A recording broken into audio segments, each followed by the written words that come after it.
நாளைக்கு என்ன நடக்க போகுதுன்னு யாராலையும் கணிக்க முடியாது. ஆனா இங்க யார் என்ன பண்ணணும்னு உட்கார்ந்த இடத்துல இருந்தே முடிவு பண்ற ஒரு மனுஷனை என்னன்னு சொல்லுவீங்க? Master mind.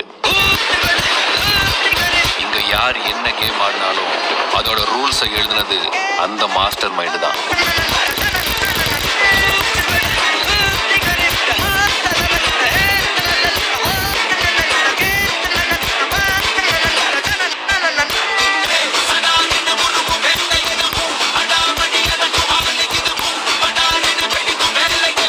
அதிகாரத்துல இருக்கிறவன் தலைவன் இல்ல, அந்த அதிகாரத்தோட அஸ்திவாரத்தையே ஆட்டி படைக்கிறவன் தான் தலைவன்.